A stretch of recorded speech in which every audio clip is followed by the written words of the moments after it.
1장 1절에서 예수 그리스도의 계시라고 했는데 이 계시라고 하는 단어는 헬라어로 뭐라고 하냐? 아포칼립시스라고 얘기합니다. 이 아포칼립시스라고 하는 것이 가지고 있는 두 가지 특징이 있어요. 하나는 뭐냐면 이 책을 읽을 때에 이해하기를 원치 않는 사람들에게는 감추어지길 원하는 거죠. 그러나 이 책을 읽었을 때 이해하기를 원하는 사람들에게는 그들이 알아들을 수 있는 언어로 기록되어져 있다는 차원에서는 아포칼립시스는 열린 책입니다. 복음에 대해서 알기를 원하고 진정으로 하나님의 구원의 은총을 경험하기 원하며 그리고 하나님을 영원하게 하기 원하는 사람들은 예수님의 그 비유를 알 수 있죠.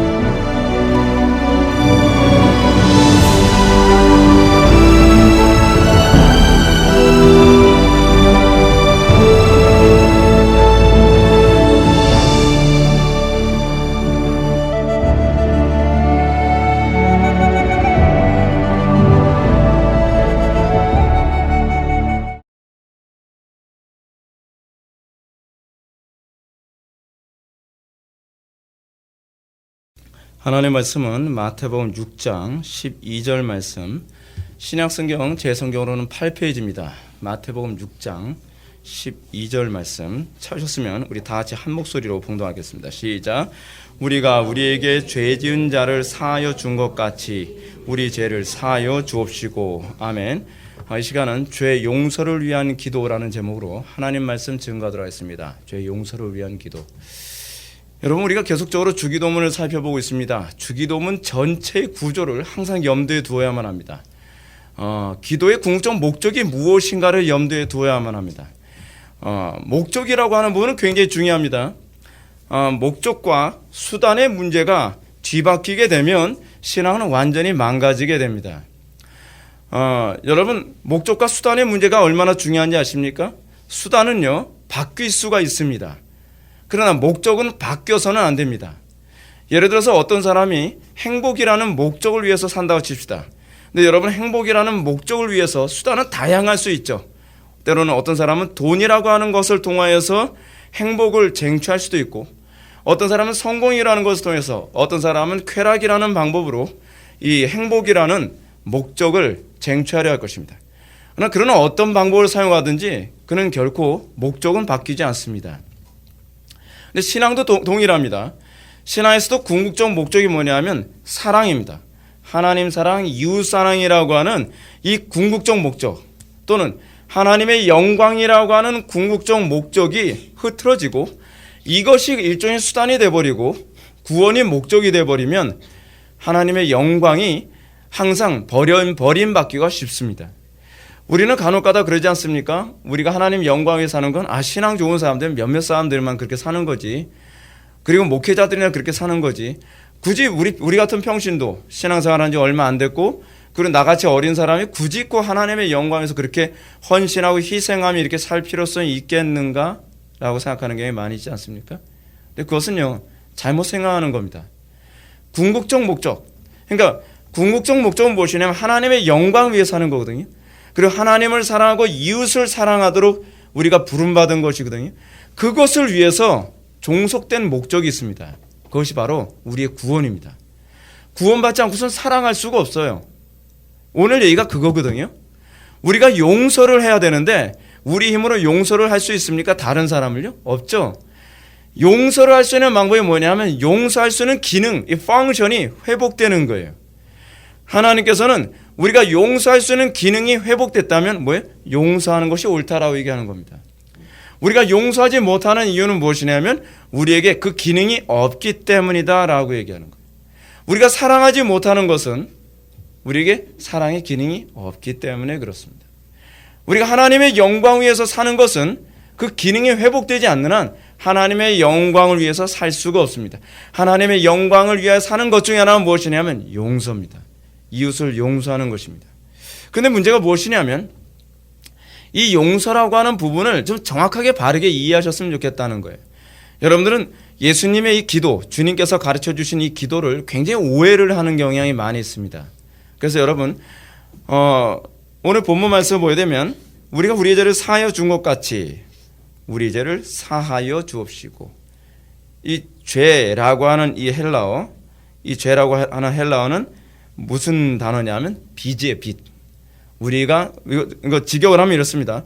우리가 우리에게 빚진 자를 사하여 준 것 같이 우리의 빚을 사하여 줍시고요.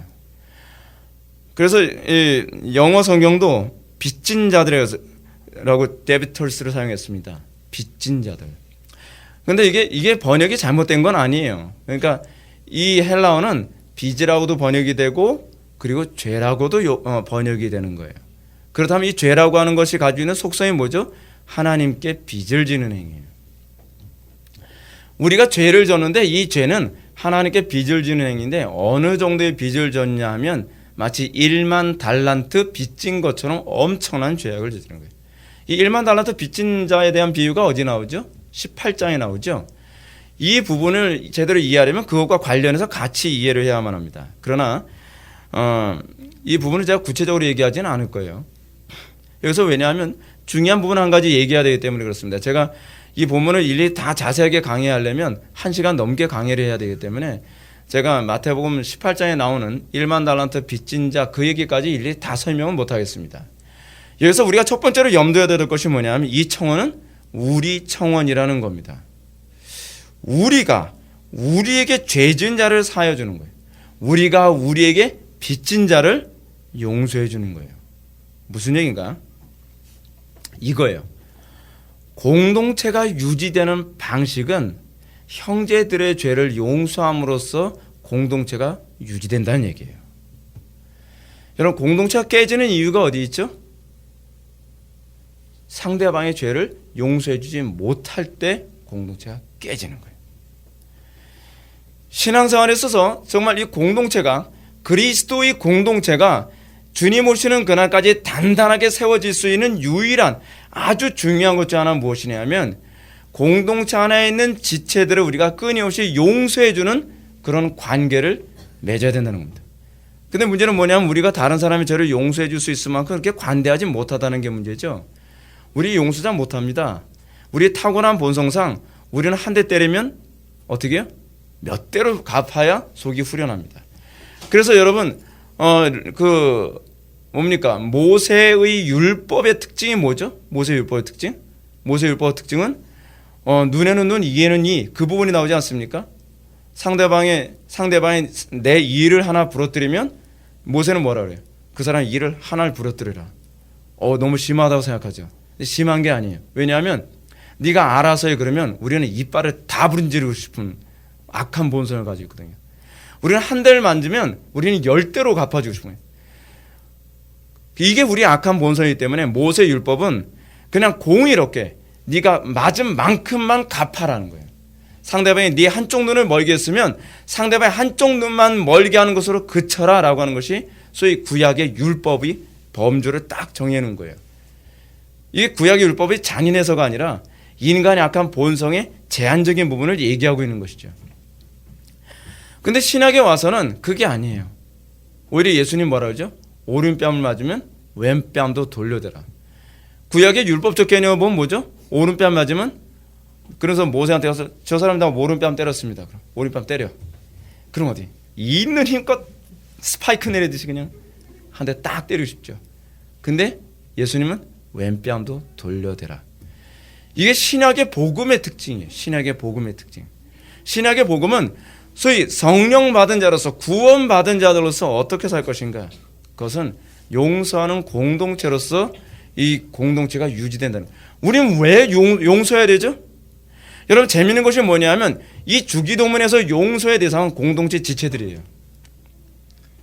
이게 중요한 부분이에요. 왜 공동체 지체들을 용서해주는 그런 공동체가 되어야만 하는가? 그래야 하나님의 영광이 나타나기 때문이에요.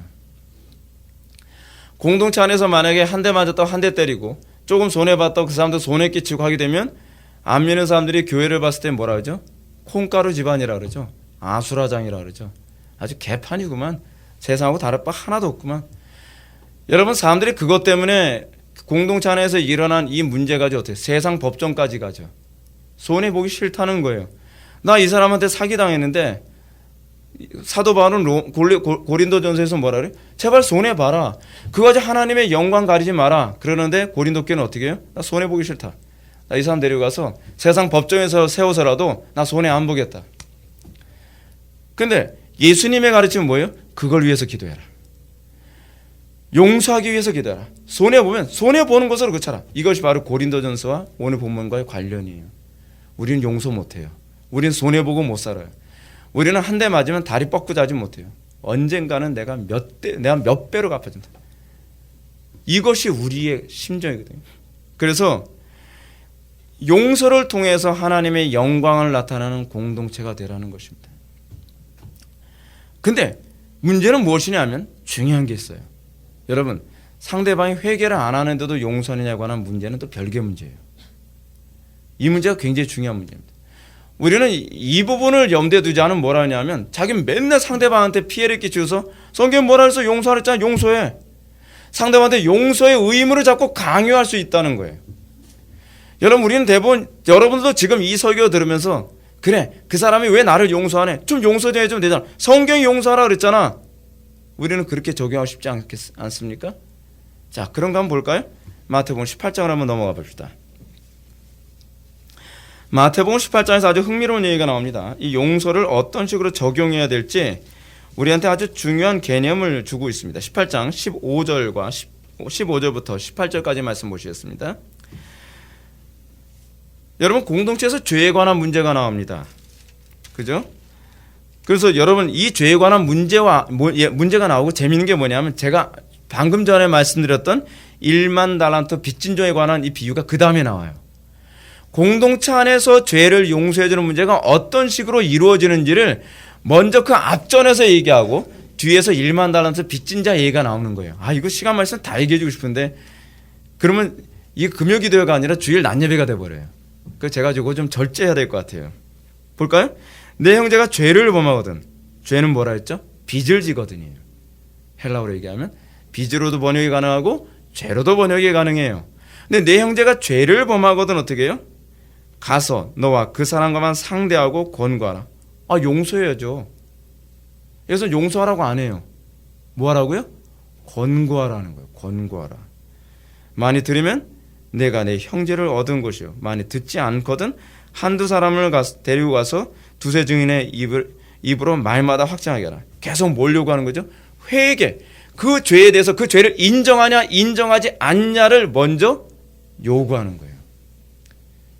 이게 바로 1만 달란트 빚진 얘기 이전에 나오는 얘기예요. 근데 난 회개하기 싫다.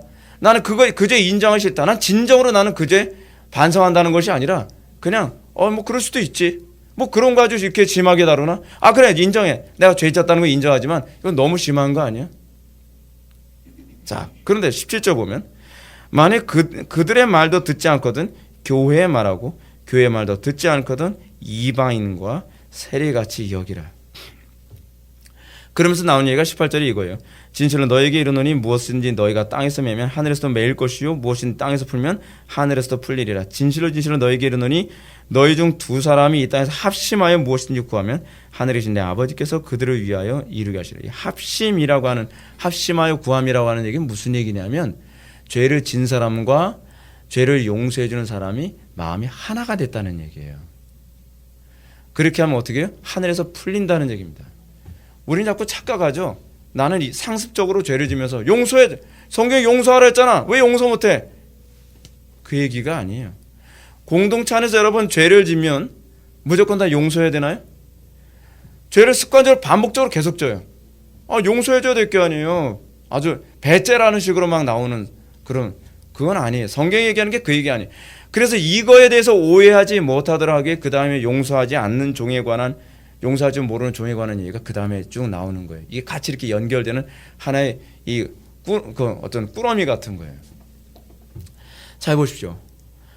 성경은 뭐라 얘기하냐면 용서를 하되 어떻게 용서를 하냐면 상대방이 그래서 여러분 이 얘기가 나옵니다. 예수님께서 이런 말씀하시죠. 형제가 잘못하였다라고 하면 회개하노라 하면 뭐예요? 이름없이 어떻게 해요? 7번이라도 용서해 주라. 이게 전제가 붙어 있어요. 회개하노라 하면 또 기회를 주라는 거예요. 어떻게 해요? 이름없이 7번이라도. 중요한 건 회개하노라예요. 공동체 안에서. 근데 회개를 안 하겠다는 거예요. 회개를 안 하면 어떻게 해요? 여러분, 하나님은 틀림없이 용서를 얘기하시고 그리고 자비를 베푸시는 분이십니다. 근데 그분조차도요, 회개하지 않는 사람은 지옥에 보내십니다. 그분의 용서가 무조건적인 용서가 아니에요. 회개하고 돌아오면 당신의 아들의 보혈의 피로 그를 씻기는 것이지, 우리는 오늘날 그런 기독교가 돼버리고 말지 않았습니까? 회개 없는 기독교가 돼버리고 말았어요. 예수님의 첫 번째 그 캐리그마가 뭐였죠? 가장 첫 번째 메시지가 회개하라, 천국이 가까이 왔느니라. 회개하면 하나님의 나라가 그의 것이 되는 거예요. 회개하지 않는 자가 그의 것이 되지가 않아요. 성경을 우리가 자꾸 피상적으로 하는 문제가 무엇이냐면 자기 마음대로 해석을 하죠. 그래서 용서하라 그랬으니까 무조건 용서. 맞습니다. 용서해야만 합니다. 그런데 용서에도 전제가 있습니다. 그가 죄를 회개할 때에 우리는 또 용서해주고, 또 회개한다면 또 용서해주고, 회개한다면 또 용서해주는 것이지, 회개에 진실성이 없어요. 회개한다고 알았어, 회개. 잘못했다니까 자꾸 좀 따지지 마. 용서해. 네가 용서해줘야 될 거 아니야. 여러분, 그게 회개입니까? 그건 회개가 아니죠. 회개는 진실성이 있어야 돼요. 진정성이 있어야 된단 말이에요. 정말 진정으로 그 죄에 대해서 아파하고, 진정으로 그 죄에 대해서 힘들어하고, 진짜 이 죄를 내가 또 넘어졌다라고 해야 되면 어떻게 해요? 70번씩 7번이라도 용서해주고 용서해주고 용서. 그 70번씩 7번이라는 얘기는 무슨 얘기죠? 끊임없이 그를 용서해주는 거예요. 끊임없이. 보십시오. 하나님께서 우리를 그렇게 용서하지 않습니까? 그래서 오늘 본문에 나온 얘기가 그 얘기예요. 우리가 우리의 죄를 사하여 준 것 같이 우리의 죄를 사하여 주옵시고. 하나님이 우리를 어떻게 사하여 주셨죠? 그런데 예수를 믿고 나서 죄 짓죠? 짓습니까? 안 짓습니까? 다 천사입니까? 짓죠? 근데 여러분, 하나님께 정말 죄에 대해서 아파하죠? 그리고 이 죄를 정말 해결하기 위해서 또다시 하나님, 또 범죄했습니다. 그래서 하나님 앞에 정말 참여하는 마음으로 또 기도하고 또 회개하면 하나님이 어떻게 하시죠? 또 용서해 주시죠. 마치 속이 없으신 분처럼 말이에요. 우리를 얼마나큼 용서해 주냐면 진짜 70번씩 7번이 아니라 70번씩 70번이라도 용서해 주시는 분이 바로 하나님이세요. 근데 문제가 뭐냐면 피상적으로 회개도 하지 않으면서 하나님 아시죠? 용서해 주세요. 제가 또 잘못했네. 뭐 그럴 수도 있지 뭐 하나님. 근데 그 죄가 용서되나요? 그렇게 용서가 되는 게 아니에요. 우리는 너무 하나님께서 우리의 죄를 용서해 주시는 이 문제에 관해서 너무 피상적으로 알고 있어요. 성경을 여러분 가만히 잘 연구해 보십시오. 그리고 꼼꼼히 살펴보십시오. 그렇게 피상적으로 용서가 되는 게 아닙니다. 용서의 문제는 내가 진심으로 죄에 대해서 아파하고, 그리고 내가 연약하여 넘어진 것에 관해서 탄식하며 하나님 앞에 오라 곤고한 사람이로다 누가 사마의 몸에서 나를 건져내라라고 하는 이 로마서 7장의 고백을 가지고 하나님 앞에 죄에 대해 탄식하면서 긍휼을 구하는 자에게 하나님께서는 또다시 긍휼을 베푸시고 그를 또 용서하시고 그를 또 일으켜 주시고 싸매 주시고 안아 주시는 것이지, 죄를 심상히 여기고 그 죄에 대해서 그냥 아무런 양심의 가책조차도 느끼지 않으며 죄와 싸울 아무 의지도 없으면서 그냥 피상적으로 형식적으로 잘못했어요. 잘못했다니 좀 그만 좀 하세요 좀. 이런 식의 기도가 이 죄용서 청원과 관련된 기도는 아닙니다. 우리가 이 청원을 너무 피상적으로 알아서 그냥 예배당에 와서 하나님 잘못했습니다. 제가 오늘 또 범죄했고요. 또 거짓말했네요. 용서해 주세요. 그러면서 그 죄를 버릴 의향이 전혀 없이, 그리고 또 그런 환경 되면 그냥 아무런 무장이나 긴장 없이 또 범죄하고, 그래서 또 지적받으면 잘못했어요. 또 아무런 긴장감이나 또 다시 그 죄를 저지르지 말아야 되겠다라고 아무런 무장 없이 또 죄를 저지르고 또 죄를 저지르고 또 죄를 저지르고, 그거는 용서가 아니에요. 그건 용서받은 게 아니에요. 그리고 또 하나 성경 우리에게 얘기해 주는 중요한 부분이 있습니다. 데살로니가 후서를 잠깐 보시기 바랍니다. 우리는 그렇게 회개하지 않고 끊임없이 이 죄를 상습적으로 짓는 사람들에 대해서 데살로니가 후서 14장 15절은 뭐라고 얘기하고 있는가를 보십시오. 이 부분도 같이 이해해야 될 부분입니다. 데살로니가 후서 3장 14절과 15절 말씀 다 같이 한번 읽어보실까요? 시작. 누가 이 편지에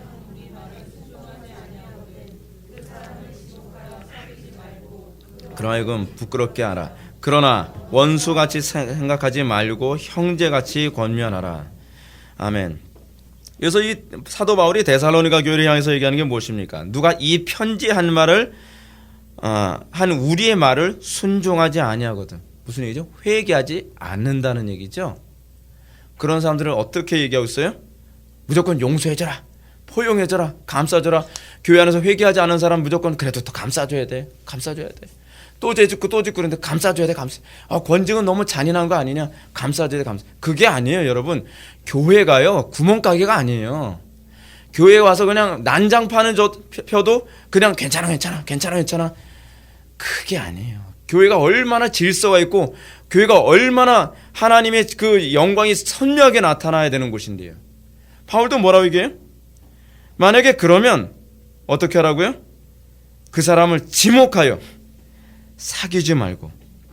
사귀지 말라는 얘기는 왕따시키라는 얘기가 아니라요, 이 원래 원문의 의미는 무엇이냐면 그 사람과 연합하지 말라는 얘기예요. 우리는 공동체 안에서 하나님의 말씀대로 살지 않는 사람과 자꾸 이렇게 한통속이 돼가지고 자꾸 그 사람하고 이렇게 말을 맞추는 사람 있잖아요. 그래 맞아, 좀 너무한 것 같기도 해. 그럼 자꾸 그 사람하고 이렇게 사고적으로 자꾸 연합하는 사람들이 많이 있지 않습니까? 그러지 말라는 거예요. 그 사람 말 자꾸 이렇게 기분 상할까봐 말 한마디 이렇게 보태가고 더해주면서 기분 좋게 만들면서 연합하지 말라, 그런 얘기를 하는 겁니다. 그래서 오히려 뭐라고 얘기해요? 그로 하여금 부끄럽게 하라. 그 사람이 어떤 죄악된 얘기를 하거나 어떤 행동을 할 때 부끄럽게 하라는 얘기가 무엇이죠? 조심스럽게 지적해 주라는 거예요. 그건 아니죠. 죄송한 얘기지만 그건 아닌 것 같아요. 그러면서 나오는 얘기가 이거 15절. 그러나 원수와 같이 생각하지 말고 형제같이 권면하라는 거예요. 그건 아니지, 당신 보니까 영 아니구만, 이렇게 나오지 말라는 거예요. 그죠? 야, 이 사람 보니까 문제가 많네. 앞에서만 면박을 줘가면서 막 짓밟으라는 얘기가 아니라 원수 되어 지자잖아요. 이게 성숙지 못한 공동체 안에서 나타나는 문제예요. 공동체 진짜 뭘 잘못하면 이게 그건 더 이상 못 들어주겠네. 그래서 원수 되었듯이 막 초전에 박살을 내버리는 거예요. 그 문제가 아니에요. 조심스러워요. 공동체 안에서 권면하는 문제는요, 항상 제가 여러분한테 말씀드리죠. 사랑과 조심성으로 권면하는 거예요. 그래서 예수님이 그 사도 바울이 뭐라 했죠? 형제를 대하되 어떻게 하라고요? 그 권면할 때 자매를 대하듯 하고, 형제를 대하듯 하고, 아비를 대하듯 하고, 어미를 대하듯 하라는 거예요. 조심스럽게. 그래서 그러나 원수같이 생각하지 말고 형제가, 여기서 또 나오는 표현이에요. 사도 바울이 형제에게 하듯이 권면하라는 거예요. 이게 바로요, 교회가 용서를 아무 때나 갖다 붙이는 문제가 아니라는 거예요.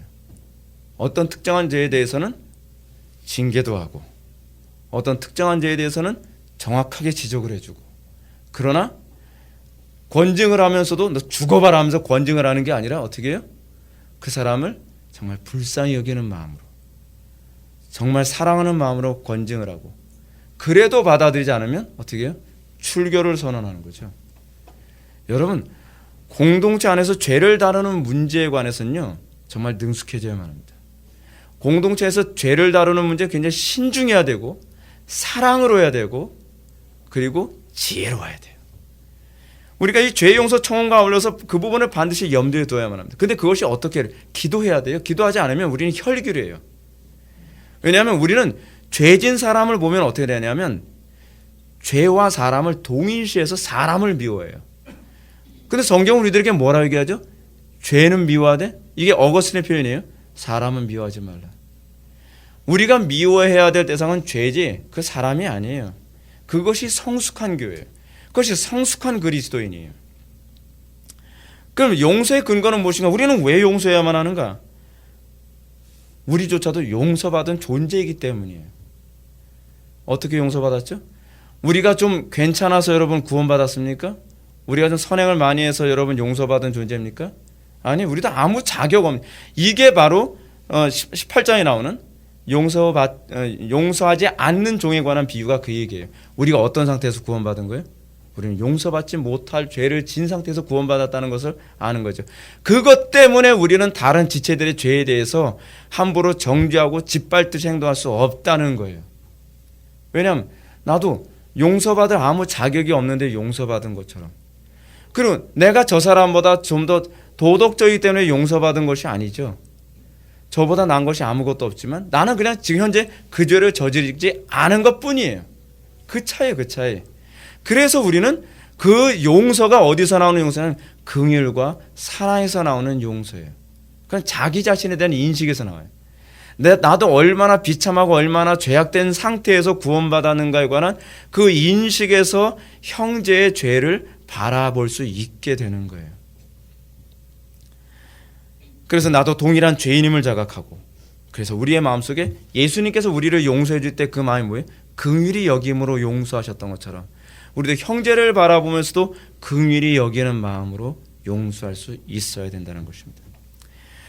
근데 여기서 우리가 다시 한번 보게 되면 뭐뭐 같이 뭐뭐 하여 주옵시고 라는 표현을 사용하고 있습니다.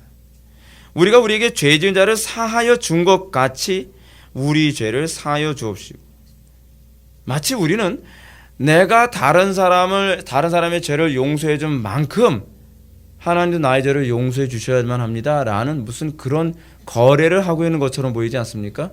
근데 이 구절이 그 얘기가 아니에요. 이 부분을 좀 잘 보셔야만 합니다. 이 부분은 무슨 얘기냐면 하나님으로부터 날마다 사죄의 은총을 받은 만큼 형제의 죄를 용서할 수 있다는 얘기예요. 여러분들은요, 마치 이거와 같은 얘기입니다. 여러분들이 예를 들어서 살인죄를 저질렀어요. 여러분들 이 자리엔 살인죄 저지른 사람 없잖아요. 근데 어떤 사람은 살인죄를 저질렀는데 어느 날 예수를 믿고 하나님께서 그 살인죄까지도 용서해 주셨다는 것을 자각하게 되죠. 여러분 잘 보세요. 그 사람이 과연 다른 살인자에 대해서 아주 잔인하게 정죄할 수 있을까요?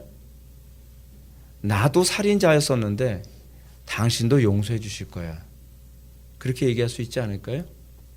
우리가 성령의 조명하심을 받으면 마태복음 5장에서 얘기하는 것처럼 형제를 보고 미워하는 자마다 이미 살인하였느니라 라는 것을 알게 되죠.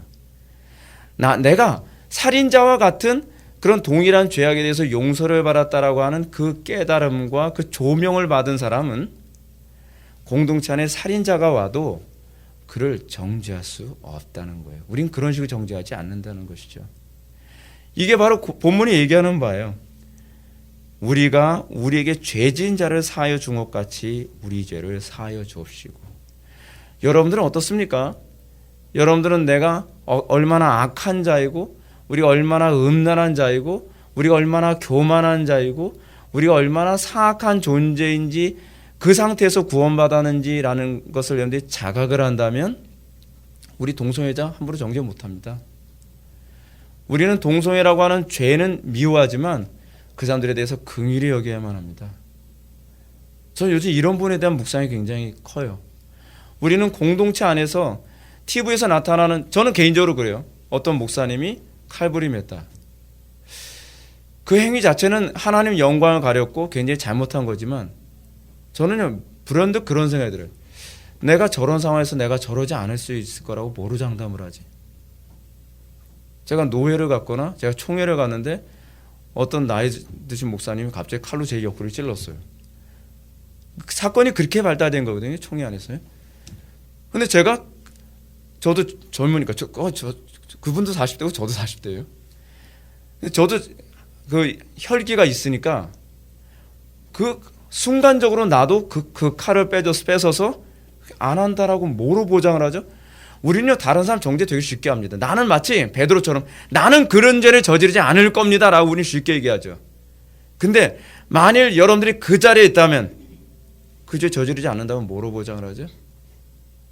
그러니까 저는 그 죄가 하나님의 영광을 가렸다는 것에 대해서는 정말 가슴 아프지만 한편으로는 그 사람을 정죄 못하겠더라고요.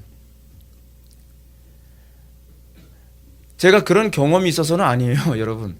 저 전과 없습니다. 네. 근데 성령의 조명하심을 받으면요, 우리는 내가 그들보다 나을 것이 하나도 없다는 것을 얼마든지 알 수 있어요. 이게 바로 그 얘기예요.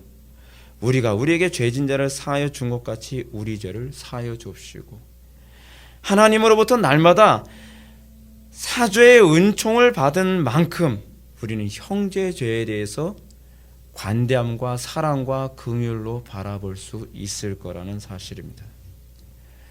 여러분들이 날마다 하나님 앞에 피상적으로 하나님께 죄 용서 기도를 하는 사람들은요, 사실은 죄인들을 용서 못합니다. 그 사람을 긍휼함으로 바라보지 못합니다. 그 사람을 정말로 불쌍히 여기는 마음으로 보지 못합니다. 정죄하죠. 아주 잔인하게 정죄하죠. 나는 그렇지 않은데 너는 그래 라는 식으로요. 그 자체에서 이미 우리는 다른 사람의 죄를, 아니 이제껏 내가 하나님 앞에 날마다 잘못했습니다라고 회개기도를 했지만 그 회개기도가 얼마나 피상적인 기도였는지를 입증해주고 있는 거예요. 여러분들 진정으로 하나님 앞에 회개기도를 진실되게 했다면 여러분들 두 가지가 나타나야 된다고 제가 여러분들한테 말씀드렸죠. 첫 번째 뭐냐면 동일한 죄를 습관적으로 반복하지 않음으로 나타나요. 왜냐하면 죄와 싸우는 사람이 되니까. 두 번째로 여러분들 정말로 참되게 회개하는 사람이라고 한다면 형제의 죄에 대해서 잔인해지지 않습니다. 내 죄와 싸우는 사람은 형제의 죄 지는 형제를 보면 긍휼히 여기게 됩니다. 왜냐하면 나도 내 죄와 싸우면서 너무 헉헉거리고 있는 걸 알거든요. 어떤 지체가 저한테 그 전화를 했습니다. 자기가 최근에 끔찍한 죄를 저질렀다고, 먼데 있는 사람이에요. 우리 공동체에 있는 사람 아니에요. 힘들다고 전화를 했어요. 그래서 제가 그렇습니다. 중요한 건 네가 그 죄를 졌냐가 아니라 그 죄를 계속적으로 질 것이냐에 관한 문제다. 네가 죄와 싸우는 것만 포기하지 말아라. 네가 얼마나 큰 죄인이라 나는 정죄할 자격이 나에게는 없다. 그러나 네가 그 죄와 싸워서 이기기만 한다면, 그리고 네가 그 죄와 싸우고 있다고 한다면 너는 앞으로 동일한 죄를 저지르는 다른 사람을 그렇게 쉽게 정죄하지는 않을 것이다. 사랑할 수 있을 것이고 그 사람이 그 죄로부터 노임을 얻게 해달라고 기도할 수 있을 것이다. 이 과정이 오히려 너한테 유익할 수 있을 것이다 라고 권면했어요. 죄와 싸우는 공동체가 교회지, 교회는요 죄가 없는 것이 교회가 아닙니다. 그래서 공동체 안에서 우리는 죄를 처리하는데 능숙해져야만 합니다. 용서에 능숙해야 되고 회개에 능숙해야만 합니다. 그래서 날마다 회개하는 지체를 향해서 우리는 용서를 할 수 있어요. 70번씩 7번이라도 용서할 수 있어야 되고, 그리고 우리는 범죄할 때마다 항상 이 죄와 다시 싸우기 위한 이 분연한 마음으로 다시 일어나는 그런 공동체가 되어야만 합니다. 그러나 회개하지 않는 자는 사실은 우리 공동체에서 버티지 못합니다. 왜냐하면 자기 양심이 스스로 자기 자신을 정죄하기 때문이죠. 사랑하는 성도 여러분, 오늘 이 죄 용서 청원 굉장히 중요합니다. 이 죄 용서 청원이 공동체의 존속을 결정합니다. 우리는 날마다 이 문제 가지고 기도로 씨름을 해야만 합니다. 여러분, 이 죄 용서 청원을 항상 마음에 새기고 날마다 죄와 싸우되 피 흘리기까지 싸울 수 있는 저와 여러분들 되기를 주의 이름으로 축원합니다.